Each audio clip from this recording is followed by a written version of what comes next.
The thunderclap jolts me awake at 3:17 a.m., but it's the steady drip, drip, drip that keeps me from drifting back to sleep. My new bedroom, still faintly scented with fresh paint, suddenly feels unfamiliar in the darkness. Another drip follows, then another. I reach for the bedside lamp, fumbling in confusion. What's happening? Water slides down from a dark, spreading patch on the ceiling, landing rhythmically onto my grandmother's quilt. Not one leak. 3. A constellation of trouble above my bed. I jump up, heart pounding, rush to the kitchen, and grab a metal mixing bowl to catch the most persistent drip. Lightning flashes, revealing expanding stains on the ceiling. My throat tightens. This house, my house, has only been mine for 3 months. The rain grows heavier, pounding the roof like an angry demand for entry. Then comes another sound, water splashing onto hardwood from down the hall. I follow it and find new wet spots forming, first in the hallway, then the bathroom, then the spare bedroom. 5, 8, 12 leaks, spreading like some grim illusion. Hands trembling. I gather every pot, bowl, and bucket I can find, placing them across the house in a desperate pattern. Then a thought strikes. The basement. The word feels like a warning. I take the stairs 2 at a time, gripping the railing Samuel had promised was solid oak, built to last. The light switch clicks on, confirming my worst fear. Water seeps through fine cracks in the foundation, merging into thin streams that gather into a shallow pool across the concrete. The water heater sits in 2 inches of flooding. The circuit breaker box is dangerously close to moisture. My chest tightens. Breathing becomes an effort. Just 3 months ago, I stood here with house keys in hand, Samuel's arm draped around my shoulders. This is a once-in-a-lifetime deal, sis. His voice echoes in my head. You'd be crazy to pass it up. I rush upstairs, grab my phone, and scroll through photos from closing day. My proud grin, coworkers' flowers, the champagne toast with Samuel and Mom. 10 years of saving and sacrifice led to that moment. The cramped studio apartment, packed lunches in reused containers, weekends of overtime while others vacationed. This can't be happening, I whisper to the empty room. I saved for almost 10 years. Rain pounds harder against the windows as I dig through the drawer of house paperwork. Samuel had managed everything, the inspection, disclosures, repair certifications. He was the real estate expert, my big brother, guiding me through my first home purchase. I spread the documents across the kitchen table.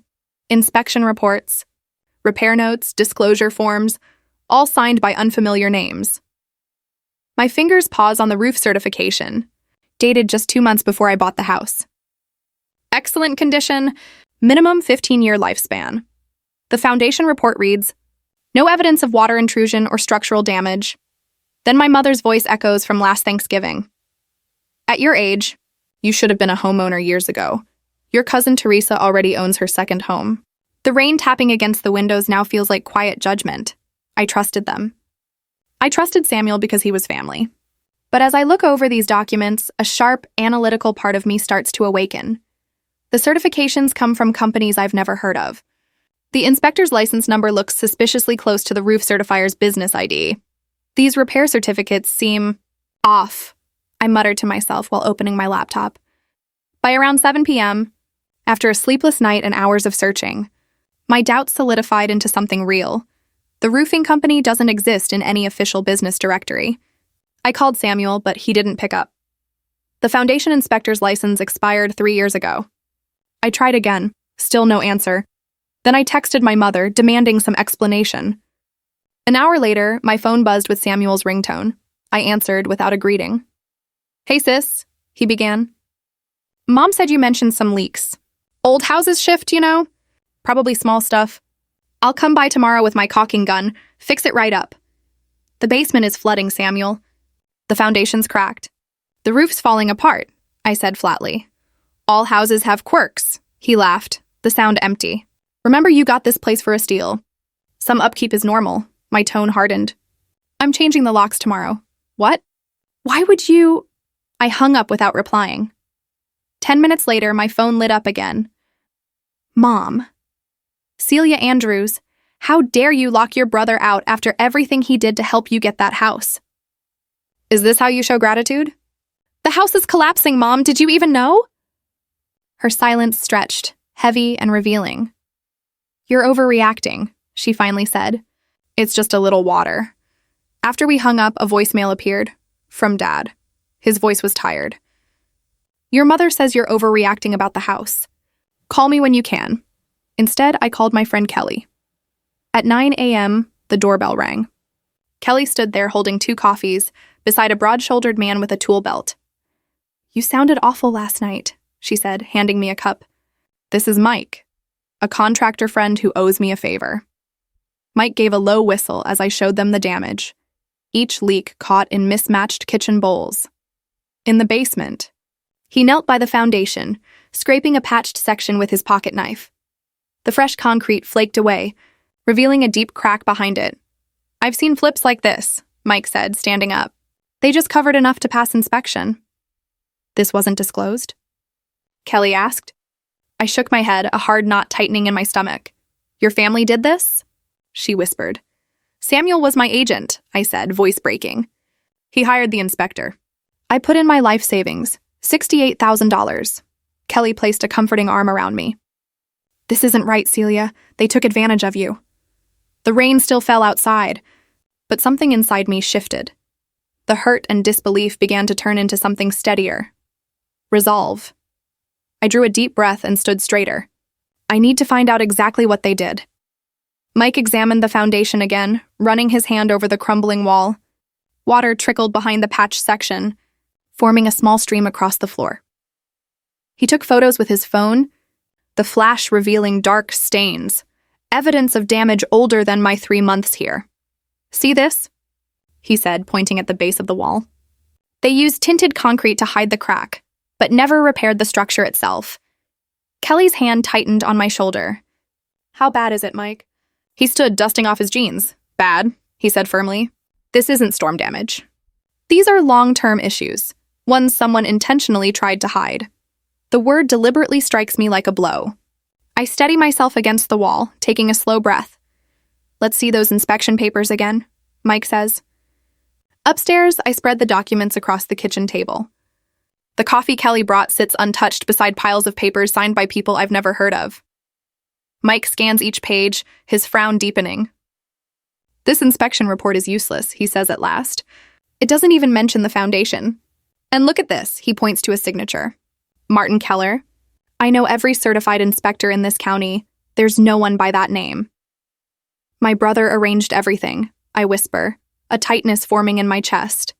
Mike pulls out his phone, searches something quickly, then looks up. The license number on this report belongs to an inspector whose certification expired 3 years ago. My throat closes. How is that even possible? They used a real license number but a fake name, Mike replies. And the roof certification is just as bad. That company doesn't exist. Kelly lifts another sheet. This repair certificate for the electrical panel. It's the same handwriting as the roof report, just with a different letterhead. Mike steps outside to make a call. Through the window, I watch him pacing and gesturing. When he returns, his expression is grim. I just talked to a friend at the county records office, he says. This property was purchased 8 months ago by Andrews Investments, LLC. Any connection? The room tilts slightly. That's my brother's company, Mike nods. Thought so. He bought it as a flip. My buddy says they only pulled permits for cosmetic work. New cabinets, floors, paint. Nothing structural. Kelly's eyes widen. So they were trying to unload it? More than that, Mike says. 2 real buyers walked away after legitimate inspections. These fake papers were their workaround. I sink into a chair, realization sinking in. They couldn't sell it to anyone else, so they sold it to me. Kelly and Mike exchange a glance that confirms what I already know. My own family deliberately deceived me. They weren't helping me buy my dream home, I say quietly. They were offloading their mistake. Memories flash through my mind. Mom's insistence last Christmas. You're not getting any younger. Celia.Samuel's confidence. Trust me, I handle this all the time. Dad's silence during closing. Avoiding my eyes when Samuel handed me the keys. I need proof, I say firmly. Everything they knew, and when. Mike nods. I'll do a full inspection report. Photos, repair estimates, the works. It's going to cost a lot, isn't it? About $120,000 to make the place safe and code compliant. My stomach twists. My savings are gone, and now I face a 6-figure repair bill. Yet something inside me hardens, the shock turning into determination. Kelly's phone rings. She listens briefly, then looks at me. "It's William, your dad." He wants to talk. I take the phone. "Dad?" "Celia," he says, his voice strained. "Your mother told me you're accusing your brother about the house." "They're not accusations, Dad. They're facts. Samuel sold me a home with known defects he intentionally covered up." There's a long silence. I didn't realize how bad it was. "Can we talk?" The doorbell rings. Kelly answers it, returning with a woman in a sharp pantsuit. "This is James Morgan's assistant," she says.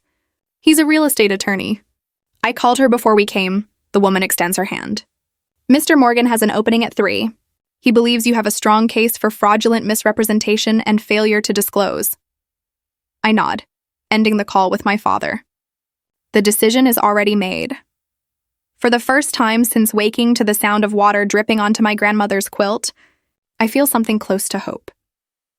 Later, as we get ready to leave for the attorney's office, my phone buzzes with a message from Samuel. "Mom is heartbroken over your accusations. We risked everything to help you, and this is how you repay us?" Another text follows. "We're $80,000 in debt from trying to fix that house. We were just trying to recover our investment." Kelly glances over my shoulder. They're scared. "They should be," I say, sliding my phone into my bag. "Let's go see James Morgan." I gather the fraudulent inspection reports, the contractor's evaluation, and photos of the damage. As we head toward the car, I notice Mrs. Hendricks, our next-door neighbor, watching from her porch. She waves hesitantly. "Your brother told us what a great deal you were getting," she calls out. "Said he was giving you a special discount because you're family." I pause, a thought forming. "Mrs. Hendricks, would you be willing to tell an attorney what my brother said about this house?" She nods slowly. "I remember thinking it was odd how often he mentioned what a good sister you were to buy his investment property." Another piece of the puzzle fits into place. I smile for the first time in days. "Celia," Kelly says as we get into the car, "this isn't just about the money anymore, is it?" "No," I reply, watching the leaking house fade in the side mirror. "It's about making sure they can't do this to anyone else." The next morning, after sleeping in a temporary apartment, I stand before a neat blue Craftsman house, the previous owner's business card clutched tightly in my hand. Mr. Prescott, a retired electrical engineer with neatly combed silver hair and wire-rimmed glasses, greets me with a puzzled look. "I wasn't sure I should meet with you," he says, gesturing toward a floral-patterned sofa. "Your brother insisted I not discuss the property with anyone." My pulse quickens. That's exactly why I'm here. Mr. Prescott disappears into his study, returning with a thick manila folder. "I kept copies of everything. Old habits from 40 years in corporate America." He adjusts his glasses. "When your brother approached me about buying the house, I told him everything that was wrong with it." He carefully removes a document bearing an insurance company's letterhead. "This is the denial letter from my homeowner's insurance. They refuse to renew coverage because of foundation problems and roof damage." He points to a highlighted paragraph dated 14 months ago. I scan the letter, each word cutting deeper. It states the foundation had extensive pre-existing damage, and there was evidence of repeated water intrusion through the deteriorating roof. Mr. Prescott sighs. "I showed your brother all of this. That's why I was surprised when he made an offer anyway." "May I photograph these documents?" I ask. "Take the originals," he says. "I made duplicates. Check the email printouts in the back." Flipping through the pages, I stop when I see the recipient, J. Turner at solidfoundationsinspection.com. The name sparks recognition. Jeff Turner, my brother's college roommate. The realization tastes bitter. Mr. Prescott nods. "Your brother asked him to provide a positive report despite the structural issues. Said it was a family matter. I assumed you knew." An hour later, I sit in my car, sunlight catching the dust in the air as I photograph each document. My thoughts circle around the details. The inspector's license expired 3 years ago. The roof certification company isn't listed in any state registry, and the foundation report uses a number from a long-defunct construction firm. My phone buzzes with a message from Kelly. "How did it go with Prescott?" I type back, "I have everything. Samuel used his college roommate as the inspector. The insurance denied coverage for foundation issues a year before I bought it. They all knew." Kelly's reply is instant. "This is fraud. Call James. James answers on the first ring, his tone steady but energized, an attorney sensing a solid case. "This is exactly what we needed, Celia," he says. "This isn't just unethical, it's criminal misrepresentation. Your brother's real estate license now hangs in jeopardy. The weight that's been pressing on my chest since that first stormy night finally begins to ease, replaced by something new, a sharp mix of relief, validation, and power. For the first time since water dripped from the ceiling, I'm not just a victim making accusations. I finally have leverage. What's our next step?" I ask, my voice steady for once. "Document everything," comes the reply. "Then confront them, on your terms, not theirs." The next morning, I text my parents coffee at Magnolia Cafe, 10 a.m., important family discussion. The choice of venue is intentional, public, neutral, calm. No shouting, no theatrics, just facts. I arrive 20 minutes early, choosing a corner seat with a clear view of the room. Before me lies a neatly organized folder, years of accounting discipline reflected in every detail. Inside, affidavits, photos, insurance denials, fraudulent inspection reports, and damning email chains. My father appears first, uncomfortable in a worn shirt. My mother follows soon after, lips tight with disapproval. Samuel trails behind, phone in hand, feigning calm, but the tension in his shoulders betrays him. This better be important. "Celia," my mother says coolly, sliding into her chair without removing her designer sunglasses. "We have the Henderson listing at 11:30. I don't respond. Instead, I open the folder and push an insurance denial letter across the table. "I found the previous owner," I say evenly. "He told me everything." Samuel's reaction is instant. His face drains of color, his hands trembling so badly that coffee spills over the rim of his cup. My mother stiffens, clutching her purse until her knuckles whiten. I don't know what you're talking about," Samuel stammers, voice cracking. "You knew about the foundation problems and roof damage before the sale," I reply, calm but firm. "You concealed defects you were legally required to disclose." My mother leans forward, voice soft but defensive. "We just wanted to help you become a homeowner, sweetheart. Everyone has to start somewhere. With prices these days, stop." I slide another document forward. "An email from you to Jeff Turner requesting a favorable inspection report, 2 weeks before closing." At a nearby table, a couple looks over, sensing tension. Samuel lowers his voice to a harsh whisper. "Look, maybe there were some minor oversights in the disclosures, but..." "Minor?" I interrupt, laying out photos of the flooded basement beside the falsified report claiming no signs of water damage. My entire savings, Samuel. Everything I worked for over the past 10 years. My father studies the papers, his face pale. "I didn't realize it was this bad," he murmurs. My mother grips his arm sharply. "William, don't say another word." But for the first time, my father gently removes her hand. "No, Martha. This isn't right." Samuel leans forward, forcing a familiar, practiced smile. "Celia, let's handle this privately.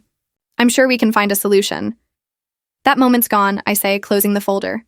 "You made your choice when you committed fraud. James Morgan will be in touch later today." The name of the prominent real estate attorney makes Samuel recoil. My mother opens her mouth, but no words come out. "You wouldn't do this to your own family," she finally whispers.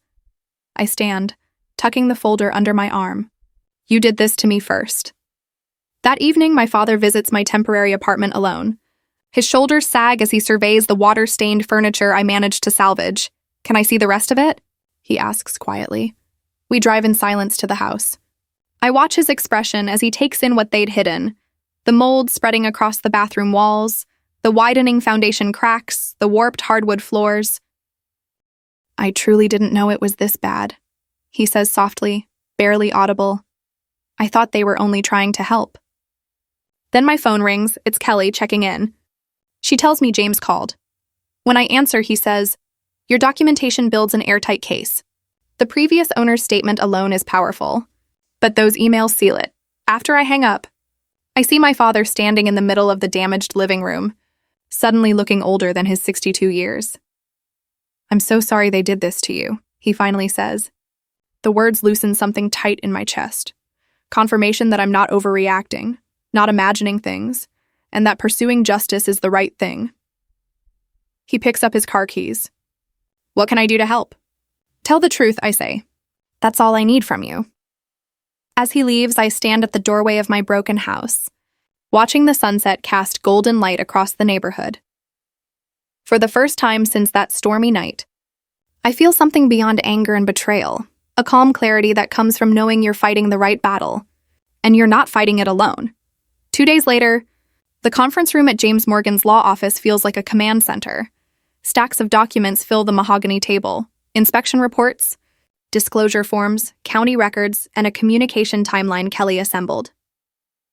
I scan the piles with the precision my accounting background gave me.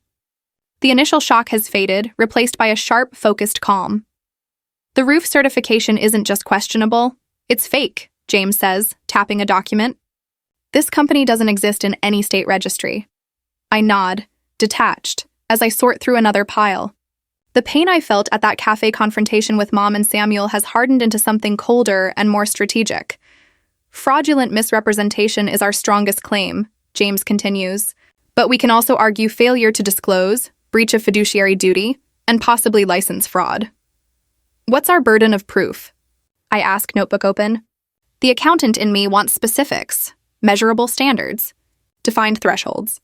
We must show it's more likely than not that Samuel knew about these issues and intentionally hid them. I've spent 3 days buried in real estate disclosure laws until my eyes burned.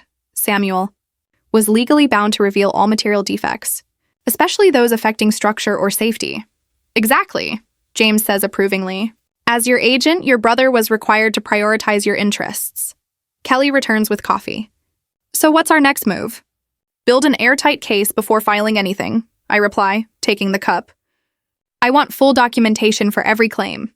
Then William arrives, his leather briefcase worn and scuffed. He looks older too, fatigue visible in every line. "I found these in our home office," he says. Sliding a folder forward, Samuel's original notes from before he listed the house. James whistles quietly as we read.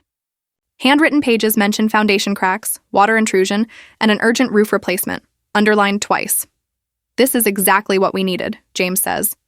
Direct evidence he knew. We spend the afternoon organizing, verifying, and recording. Certified inspectors are scheduled, every defect documented, and a chronological log built. James calls it a bulletproof file. William adds financial background, explaining what drove their choices. "Your mother refused to admit how deep the debt was," he says softly. Samuel convinced her this was their only escape. Kelly arranges photos of the damage next to the falsified reports. The contrast is damning. No judge could overlook. "This," she says. I contact 2 neighbors who recall Samuel's confident claims during showings, promises of solid construction and 15 years before any major repairs. Their statements strengthen our evidence. We work like surgeons, methodical and precise, constructing a case that leaves no room for denial. It feels strange turning my pain into such calculated action, but it's also healing, gaining control, uncovering the truth, and building a path toward justice. Later that evening, my phone buzzes. It's a message from William. "Samuel came to see me after work. He says you're tearing the family apart." My heart skips. "Samuel confronted Dad," I tell Kelly and James. "He's trying to pressure him." James nods. That's actually a good sign. It means they're nervous. Another text flashes on my phone from my cousin Teresa. "Your mom's telling everyone you're filing a pointless lawsuit because you regret buying the house. What's happening?" I shut my eyes briefly. Mom's spreading rumors through the family. Kelly squeezes my shoulder. "They're trying to control the story because they know they're at risk." A chill settles in my stomach. I hadn't realized how far this could reach, beyond just Samuel and Mom. Aunts, uncles, cousins, all might turn against me based on their twisted version of events. What if Dad gives in to the pressure? I ask, my biggest fear slipping out. James shakes his head. The paperwork speaks for itself. Even if he stopped cooperating, we already have enough. I align the documents before me, edges perfectly straight. "They're still trying to shape the story," I say quietly. "But we have something stronger." "What's that?" Kelly asks. "The truth," I answer, sliding the final paper into the case file. Verified, documented, and undeniable. As we wrap up for the day, a sense of calm replaces the earlier chaos. What began as frantic research now feels deliberate, focused. Samuel and Mom may have their lies and manipulation, but we hold what they can't refute. Paper trails don't lie. And I'm realizing family bonds aren't always stronger than the truth. 3 weeks into detailed preparation, the evidence folder lies open on my coffee table, organized with the same precision I've always used in my accounting work. Photos of water damaged. Ceilings line up beside inspection reports, claiming no moisture issues. Foundation crack photos rest. Next to certifications of structural soundness, each falsehood exposed. One by one, we're close, James says, adjusting his reading glasses as he reviews our civil complaint. His finger pauses over a paragraph about Samuel's license violations. The real estate commission filing is ready, too. Timing will be key. I nod, calm now. 3 weeks ago, I would have been pacing, my voice high with nerves. Now, I simply watch as James assembles the final pieces of our case against my own family. Your brother covered his tracks well, James continues, but not well enough. Dad clears his throat from the doorway. He's been visiting daily since the confrontation with Samuel and Mom, bringing coffee, sometimes just sitting in silence. Today, he carries a manila envelope. I found these in my office, he says, sliding it across the table. Samuel asked me to store them. I never looked inside until yesterday. James opens it, his brows lifting. Inside are repair estimates dated months before I bought the house. Foundation repairs, $42,000. Roof replacement, $28,000. Electrical overhaul, $15,000. They knew, I whisper.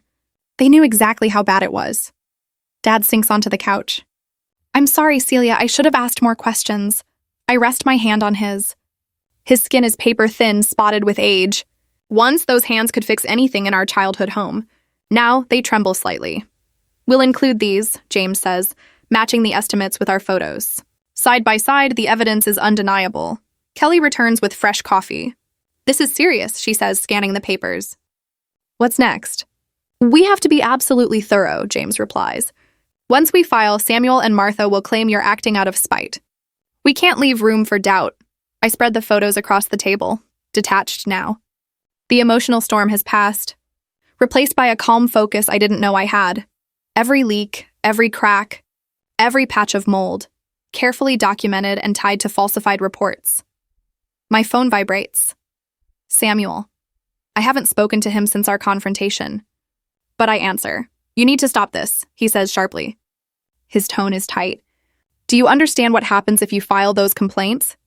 There will be consequences, family ones you can't undo. I stay silent. Mom's already telling everyone you're greedy, he continues. Cousin Rachel's wedding next month? Don't bother coming. Thanksgiving at Aunt Patricia's? Forget it. The threat lingers in the air. Once, that would have broken me. Now I see it for what it is. The only leverage he has left. I know about your financial past, Celia.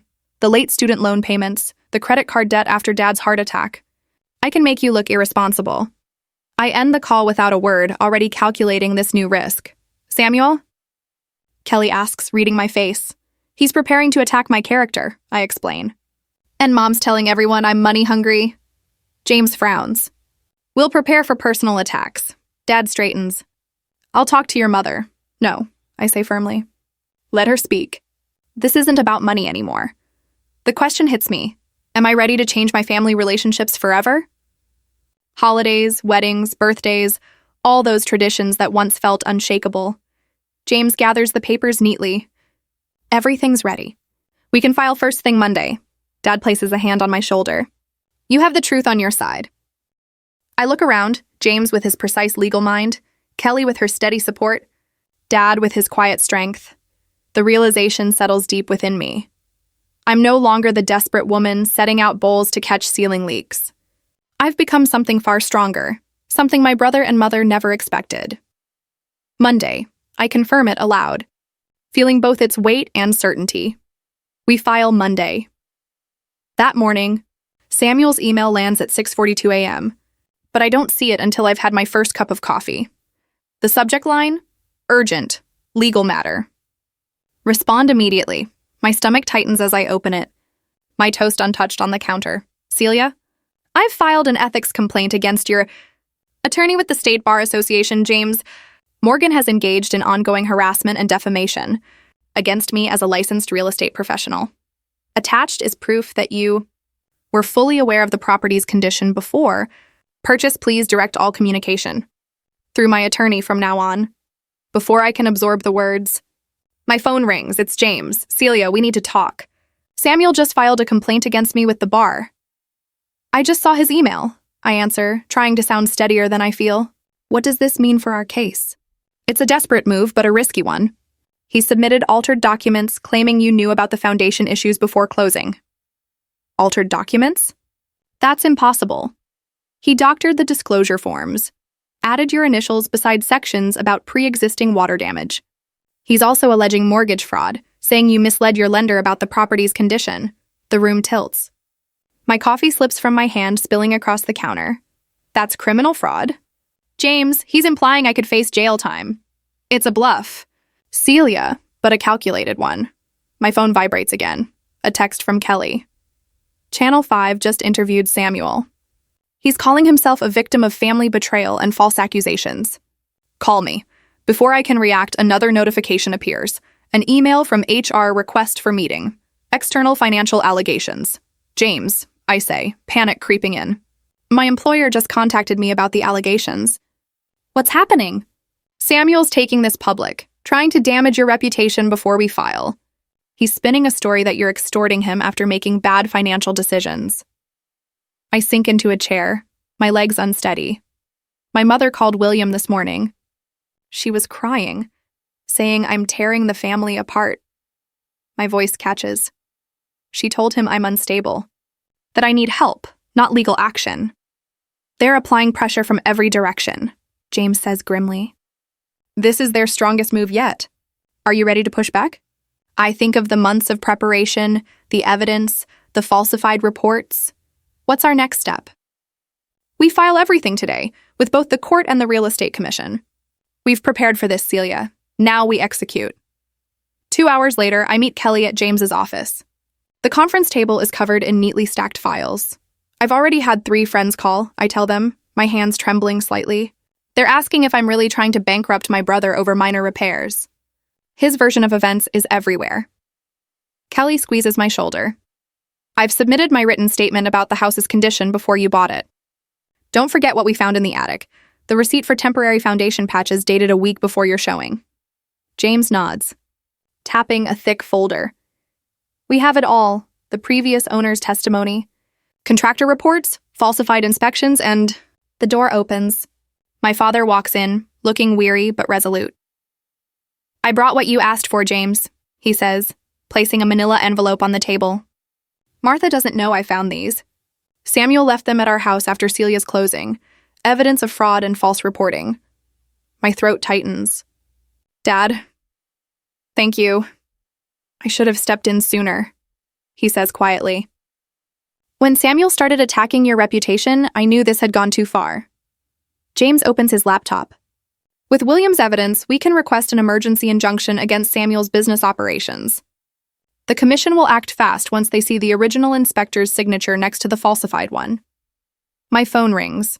Samuel. I silence it. Seconds later, a text flashes on the screen. This will destroy your career if you don't back down. Last chance to settle quietly. I show James the message.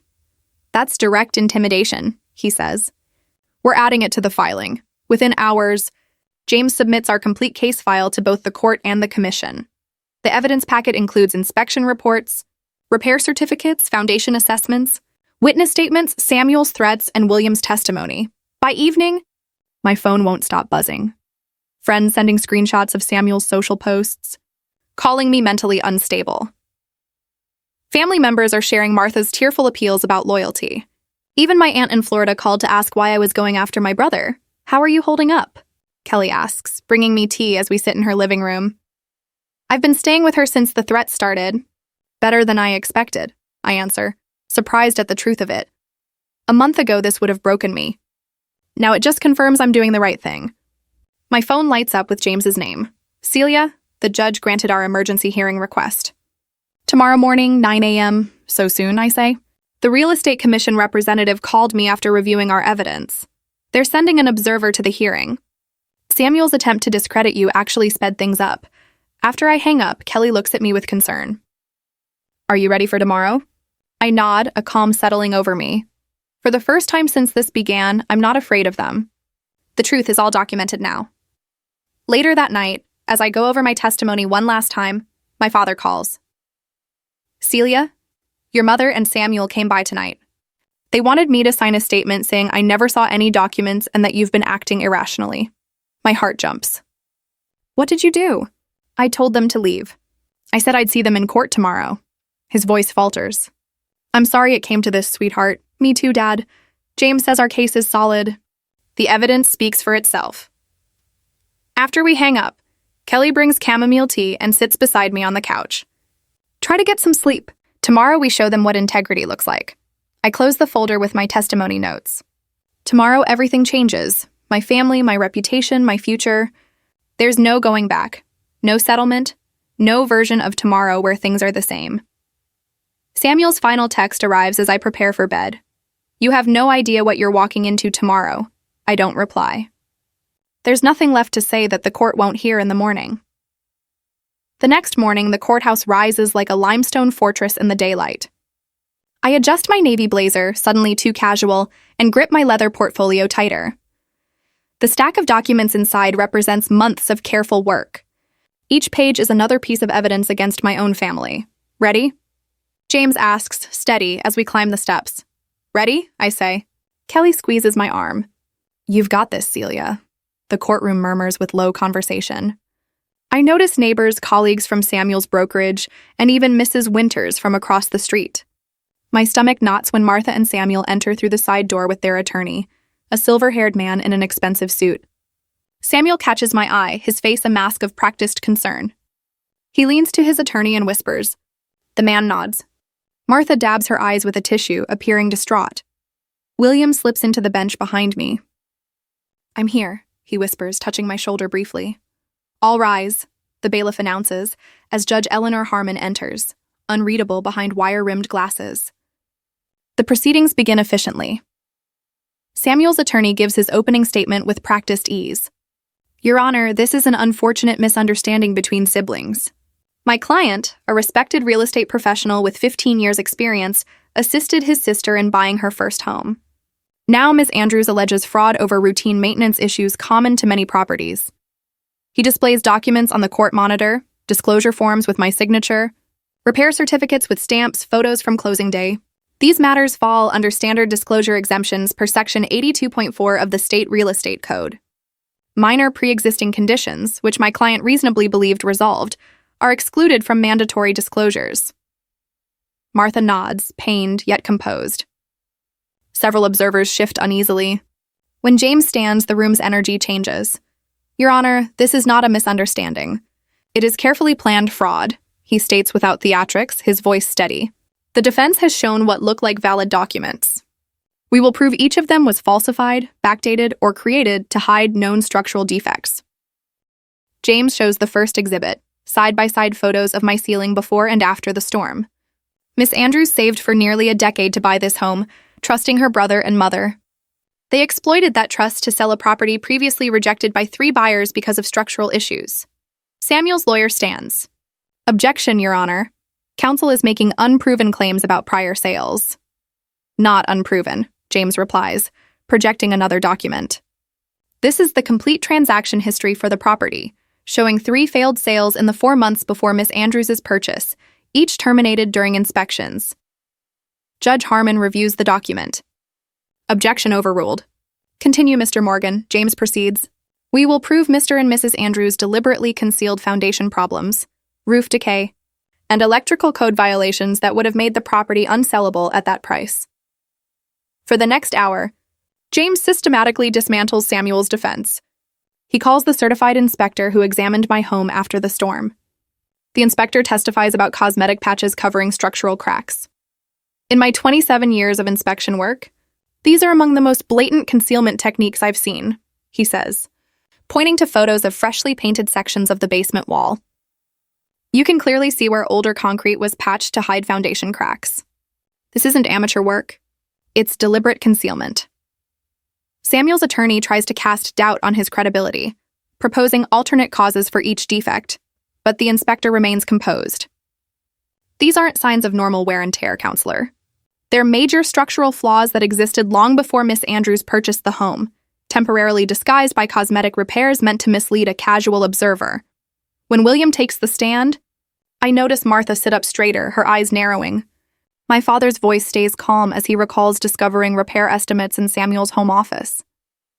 I was helping Samuel organize his paperwork when I found a folder labeled Andrews Repairs. Do not file. Inside were contractor quotes totaling more than $90,000 for foundation and roof work on the property Celia later bought. And when did you find these documents? James asks. 2 weeks before Celia closed on the house, William replies, his voice faltering. I asked Samuel about them. He said they were outdated estimates for work already done. I believed him. Next, the previous owner testifies, a retired contractor whose weathered hands move with conviction as he speaks. I told Mr. Andrews about the foundation problems when I sold him the house. That's why I accepted a low offer. He said he had the resources to fix everything properly. He turns toward Samuel. I would never have sold it if I knew the repairs wouldn't be completed before another sale. By mid-afternoon, Samuel's defense is nearly dismantled. When the original building inspector, the one whose name appears on my inspection report, takes the stand, the final blow lands. This is not my signature, he testifies, examining the document closely. I've never inspected this property. In fact, I was on medical leave at the time after bypass surgery. Samuel's composure starts to crumble. I see his knee bouncing under the table as he scribbles frantic notes to his lawyer. Martha's makeup is streaked from constant dabbing at tears that never truly form. Judge Harmon leans forward. Mr. Harris, are you claiming your signature was forged on this report? Without question, Your Honor. And the license number listed here? It's off by 1 digit from mine. The courtroom stirs until the judge calls for silence. During cross-examination, Samuel's attorney scrambles to contain the damage, framing the issue as clerical mistakes and miscommunication, not fraud. But each excuse sounds weaker against the overwhelming evidence. Judge Harmon removes her glasses, rubbing her nose before speaking. Having reviewed all testimony and documentation, this court finds clear and convincing evidence of intentional fraudulent concealment. Her gaze fixes on Samuel. Mr. Andrews exploited his position as a licensed real estate agent and betrayed family trust to commit what amounts to textbook real estate fraud. The tension in my shoulders begins to ease as she continues. The court awards the plaintiff $200,000 for repair costs, reduced property value, and punitive damages. She straightens her papers. Additionally, I'm ordering a lien on Mrs. Andrews' condominium to secure this judgment. Samuel's lawyer starts to object, but the judge raises her hand. I'm not finished. This matter will be referred to the district attorney's office for potential criminal prosecution and to the State Real Estate Commission for disciplinary review of Mr. Andrews' license. Then she turns to me. Miss Andrews, this court acknowledges your remarkable courage in seeking justice against family. Your evidence was thorough and persuasive. I can only nod, my throat tight with emotion. The gavel strikes sharply. As we stand, I notice a representative from the Real Estate Commission taking notes in the back row. Samuel stares straight ahead, pale and motionless, while Martha grips the railing for balance. Outside the courthouse, sunlight spills warmly across the steps. Kelly pulls me into a hug. You stood up for yourself when it mattered most, she whispers. James shakes my hand, satisfaction visible in his usually reserved demeanor. This, he says simply, is why I practice law. William approaches hesitantly. I'm so sorry, Celia. I should have... You came through when it counted, I interrupt, surprised by the steadiness of my own voice. As I glance back at the courthouse doors where Samuel and Martha exit beside their attorney, I sense something fundamental has shifted. The woman who once woke to water dripping onto her grandmother's quilt could never have imagined standing here today, vindicated, stronger and free. I inhale deeply, the crisp autumn air carrying both triumph and relief, the freedom that comes from reclaiming your own power. 10 years of saving, 3 months of betrayal, and relentless preparation have led to this moment of absolute clarity. What now? Kelly asks as we descend the courthouse steps. Now I speak with a sense of confidence I've earned. I'm rebuilding, this time on foundations I know are secure. The settlement check rests on my kitchen counter like a quiet trophy. $200,000 feels both like justice and an inadequate trade for everything I lost. It's been 3 weeks since the judge ruled in my favor, and Samuel's brokerage let him go that very day. The real estate board has since suspended his license pending further review. You sure you want to sell the house? Kelly asks, leaning against the counter of my rental apartment. You could repair it properly now, with the settlement money. I shake my head, watching rain trace paths down the window pane without that familiar sense of dread. Too many memories linger there.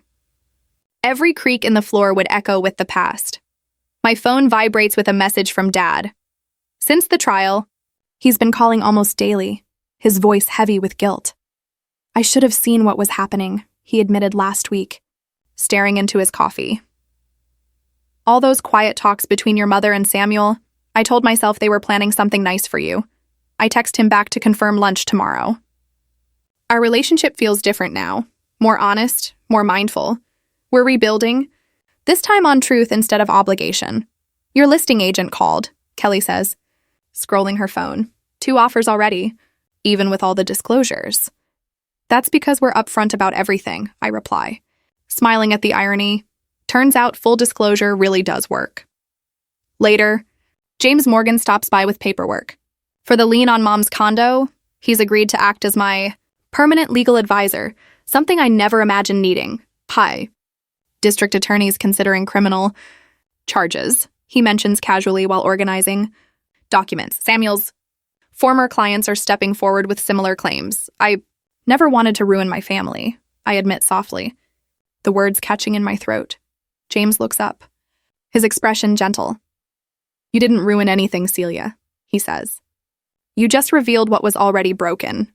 His words settle over me like warmth on a cold night. Sometimes family is built on honesty, not just blood. 6 months later, I stand in my new living room doorway, watching raindrops race down windows that don't leak. This, my real home, passed 3 inspections before I signed. The inspector, recommended by James, spent hours checking every detail, pointing out small fixes with refreshing openness. The gutters need cleaning, and you'll want to reseal around the bathroom fixtures within a year, he'd noted, but the foundation is rock solid. Those words still comfort me when it rains. My phone rings. Dad, calling from his volunteer shift. Just helped a couple walk away from a money pit, he says proudly. The seller tried the same tricks Samuel used. After the trial, Dad joined me at the Real Estate Transparency Initiative, a consumer protection group where we volunteer weekends teaching first-time buyers. Already, 3 families have avoided scams through our sessions. Did you use the checklist I made? I ask, settling into my reading chair. It was perfect, he says. The wife couldn't stop thanking us for pointing out the red flags. We talk about his upcoming visit. Our relationship now feels genuine, steady, with clear boundaries that protect us both. Eventually, the topic shifts to Mom and Samuel. They've withdrawn from family gatherings, unable to face relatives who know the truth. Last month, Mom left a voicemail asking if we could move past it all. I kept it, but haven't replied. Trust must be rebuilt, even within family. After hanging up, I notice an email from my coworker, Diane.subject, house emergency help. She explains how her brother-in-law, a realtor, is pressuring her to buy a perfect starter home with an oddly low price. My heart races with recognition. The same pressure, the same guilt, the same warning signs I once ignored.